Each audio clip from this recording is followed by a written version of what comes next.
professional.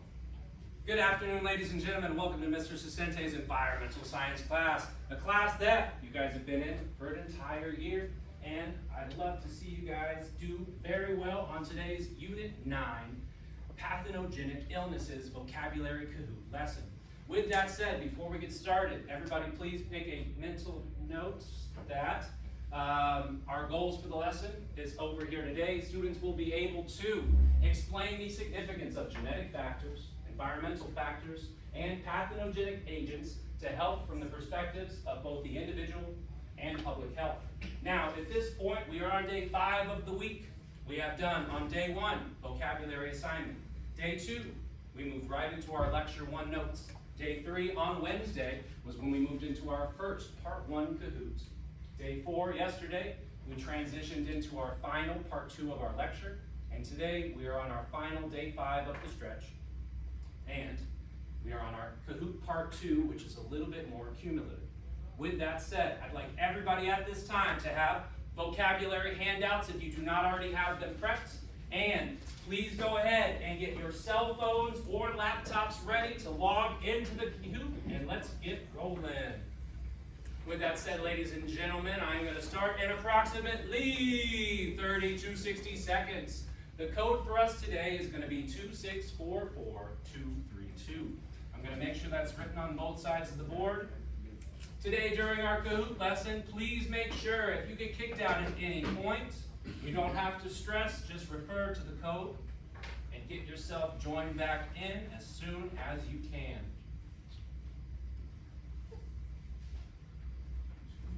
6, 4, 4, 2, 3, 2. Now, with that said, ladies and gentlemen, I have a question for you guys. Yesterday, hypothetically speaking, I started to get sick. Alright? Now this has been a long week at school and I've had a lot of interactions with other students, other teachers, and other individuals. Can anybody give me one possible way that I could have contracted a pathogenic illness this week? Jamari? An airborne illness. And can anybody expand on that? If I was to get an airborne illness from somebody else, what might it have been? Thank you very much for the heads up, guys. I'm going to go ahead and reset that for us and get us rolling in a little bit. I had the autoplay mode on from our last class. All right, but with that said, if I'm going to get an airborne illness, how can I get someone's illness? Person-to-person contact. But what are they going to do that's getting me sick? Talk or sneeze. Talk or sneeze. Perfect. All right, besides airborne illnesses, any other way that you guys think I could have gotten sick this week? Derek, go ahead. Eating food. And if we get sick from eating a food, what category of pathogenic illness does that fall under, Josh? Foodborne illnesses. Excellent job, ladies and gentlemen. So if you would, hold tight and bada boom, new code on the board. All right, so let's do a quick fix. And turning off autoplay. All right, thank you guys for being exactable to that.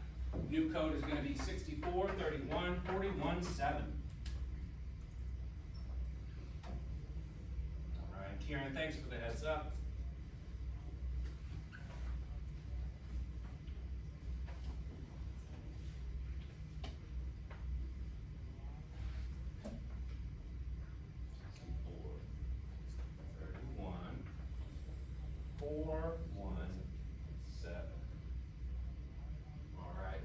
Gentlemen, looks like we got a packed house.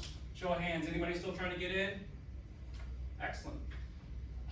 With that said, I think we had a solid little discussion talking about ways that we can contract illnesses at school and outside of airborne illnesses, foodborne illnesses. Does anybody remember one of the other 3 categories? Foodborne, airborne. Waterborne is great. There were 2 others. Can anybody name one of those 2? Vector-borne is good, so those are mosquitoes. And Esteban, why do young gentlemen wear condoms to prevent? Bingo, STDs, sexually transmitted diseases. And yes, those can transmit through saliva, so be careful who you kiss. With that said, everybody has transitioned onto our app, and we're going to get started shortly. Just a quick refresher, not something I'm sure if I've mentioned you this before, but these are great ways to learn languages through computer-assisted devices. Now, you guys love cell phones, video games. This is a nice way to interconnect and mash up the things you enjoy at home and our school learning as well. With that said, all right, I believe I have us today on a 7-minute game. Oh no, I think this game mode, we're not going to play the competitive version. We're just going to do a one-time through together as a class.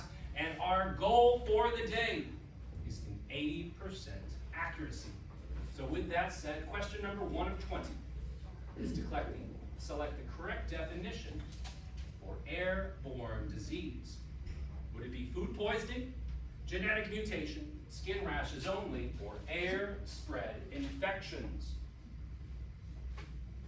You've got 5 more seconds to get in your answers, ladies and gentlemen. And with that said, almost perfect. Air spread infections is correct. Now with airborne diseases and a foodborne illness, use your context clues. And with that said, you will have 19 more chances to make sure we get some wins under our belt. Excellent job, Suave, with the accuracy and the speed. Can't believe I just called you that on this video. With that said, number 2, tough one. What is the meaning of bioaccumulation? Recall from our root words, bio is living, and one of these also is about living things accumulating something in their bodies. 5 seconds to get an answer in. Excellent job, all right? A few slip-ups there, but organisms, chemical buildups in their bodies is what we're looking for. Organism being the living thing, and the chemical buildup is what we accumulate. Continuing on, Suave fell, and Ja moves into the top spot. For number 3, biomagnification, also about living things, is going to refer to what? When toxin dilution moves upwards, when toxin increases upwards, when nutrient cycling happens, or energy loss. Now recall, does biomagnification refer to energy or toxins? 3 seconds to get an answer in. This is a tough one. Toxins increasing upwards, yes. For the most part, that was tough. That was one of the more challenging words. You recall bioaccumulation and magnification share common roots. All right, but again, those were definitely the tougher of the bunch. So if you stumbled now, all right, our goal is to make sure we keep up with it. Great job, Leah. I always mispronounce that when I see it. I'm sorry. Number 4, a cross-species transfer would refer to A, a diet change, B, hybrid animals breeding, C, habitat swaps, or D, when pathogens jump species. Please remember, one of the focuses of our unit are going to be pathogens, illnesses, and diseases. And in this case, pathogens jumping species is correct. For those of you that went for the species and animal action, that was fantastic, but you let your eyes deceive you. Trust what we've been learning about. Everything in this unit is essentially about what makes us sick. So instead of thinking about breeding and replication, definitely fall back to pathogens, because all those foodborne, airborne, waterborne illnesses are all caused by pathogens or living things. Continuing on to number 5, please pick the correct or closest definition for an emerging virus. All right, would it be a non-infectious protein, a newly rising pathogen, a very ancient stable virus, or a vaccine ingredient? Again, emerging virus. Wow, almost 100% accuracy, ladies and gentlemen. Excellent work. With that said, we're going to go ahead and move forward through our Kahoot today to number 6. What is an epidemic? All right, do recall the difference between epidemic and pandemic is how far the spread is. So is an epidemic a steady baseline of cases, a single case, a global spread, or a sudden case surge? Yes, I know these are a little bit tougher than normal, But our epidemic is our sudden case surge. So it's that big outbreak spreading across the country, a region, a place. Excellent job, ladies and gentlemen. All right, continuing on to our next question. Ooh, a nice change in the leaderboard. Variety is the spice of life. Number 7, foodborne illness means an air allergy, a disease from food, a genetic syndrome, or a water-only disease.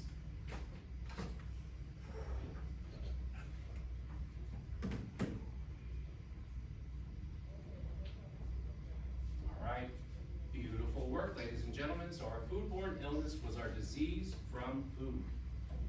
Continuing on, ladies and gentlemen, numero 8. All right, what is the definition of a genetic disease? Would it be closest to the seasonal flu, a dietary deficiency, meaning our diet, a DNA change disorder, or a trauma injury related to an accident?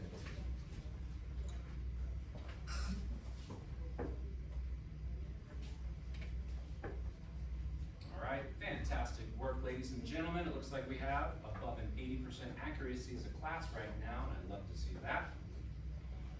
Continuing on, we're almost halfway there. Number 9, herd immunity. And think herd, when you think about a herd of animals, how many animals would that be? Yeah. Mr. Mason, we cannot go to sleep in the middle of our lessons. That is absolutely not allowed, especially when it's a very important lesson. Good. A population level protection.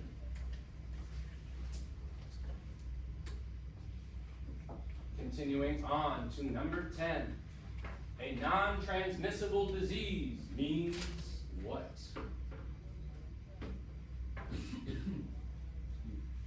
Would be not spread person to person. Water carried, highly contagious, or are vector-borne only.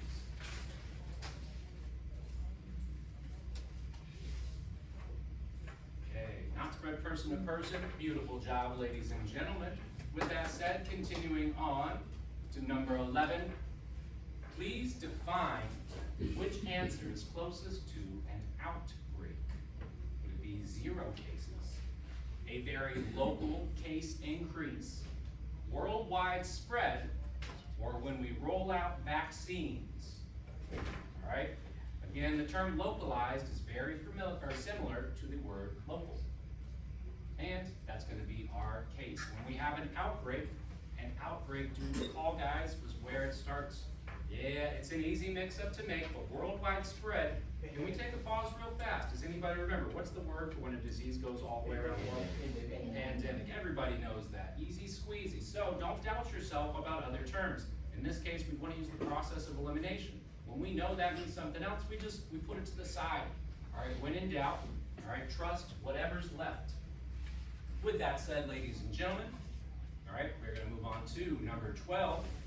What is a pandemic? Wow, this one should be an easy squeezy one. So is it a multi-country epidemic, a single town event, a non-infectious trend, or a seasonal allergy? Which would be our pandemic? Use the picture as a hint if you need it. Excellent job. Multi-country epidemic, and I believe that was our first one all day. We've gotten 100%, so round of applause. Thank you very much, ladies and gentlemen. Continuing on to number 13. Please define pathogen. So our pathogen, I'll give you a hint, it is a living thing.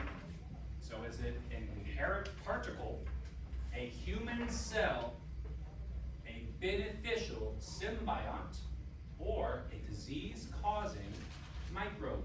And a microbe is like a bacteria or a germ, for those of you that don't know. Ooh, excellent job, ladies and gents. With that said, human cells, those are our cells, and typically pathogens are going to negatively affect our human cells as well. Continuing on to number 14, RCRA mainly governs which of the following dangerous things? Food labels, hazardous waste management, wildlife conservation, or vaccine approval.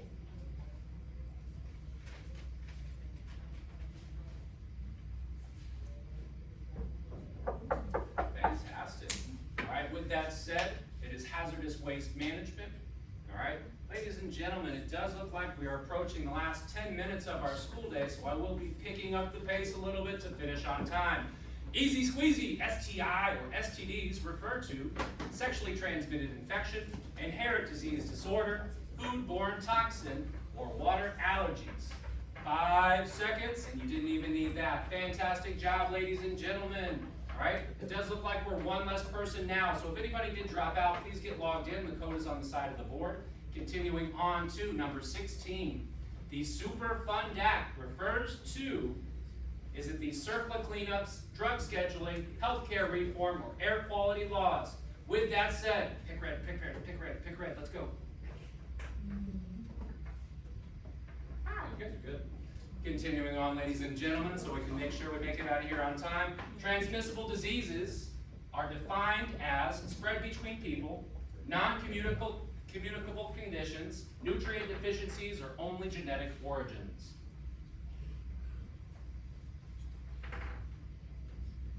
Three, two, one. Fantastic, guys. All right, I've noticed a big improvement. I think after you guys warmed up at the beginning of this lecture, I know it's been a second since we did the cahoots, but you guys are doing fantastic. 3 more questions until the end of our game. Vaccine refers to a immunity stimulating is activating, an immunity activating preparation, a herbal tonic, an antibiotic pill, or a blood transfusion. 3, 2, 1, and excellent job, ladies and gentlemen. All right, antibiotic pill, same function generally, but our vaccines are going to be made with broken or dead versions of said virus. With that said, 2 more questions left in our Kahoot. A vector-borne disease is a what? My hint to you is to read it, all right? Is it a food-only spread, a vector-transmitted infection, a genetic anomaly, or a direct touch spread? 3 seconds. 3, 2. Vector-borne is correct. How did someone get direct touch? With that said, that's okay. We're rolling on to our final question of the day, number 20. Double points, double points, double points. Waterborne disease means, how does it spread? Air-transmitted rash, sunlight disorder, noise-induced, or water-transmitted illness. I'm lobbing it up, guys. Please slam dunk that. And 3, 2, 1. Almost. But with that said, ladies and gentlemen, I think everybody did fantastic. Let's go ahead and announce our podium for the day. Dobby is number 3. Number 2, Suave. And the champion of Environmental Kahoot on this Friday is... Excellent job, ladies and gentlemen. With that said, what I would like you guys to do, all right, I do not have time to get out all of the colored markers before school ends, so if you would, grab a pen, grab a pencil, and everybody already has their vocabulary assignments already out. We talked about that earlier this class period. So, at this time, what I want you guys to do is take your pens, go down your vocabulary list, and when you feel like, all right, because we're going to skip colors, when you feel like you're good on something, put a check mark. If you feel like you're bad on something, like you couldn't remember that during our review today, I want you to put a question mark. This way we can self-regulate and monitor what we do need to work on moving forward. As you guys are completing that, I'm going to come around the classroom.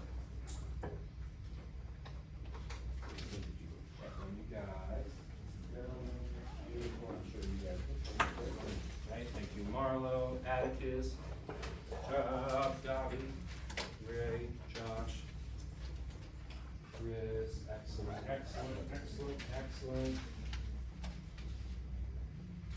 So, once you have completed your list, ladies and gentlemen, for the sake of time and the fact that we're out of here in like 5 minutes, please go ahead and pack up your vocabulary list. Next class, I will ask you guys to pull those back out, and we will go over what our strengths and weaknesses are to begin our class period. All right? With that said, I want to leave you with one thing. Homework assignment for this weekend is to go home, talk to your parents, and share one new thing you've learned from today's lesson. With that said, thank you guys very much for today's lesson, and that's a wrap. Yes, you guys can clap it up. Wow, claps, claps, claps.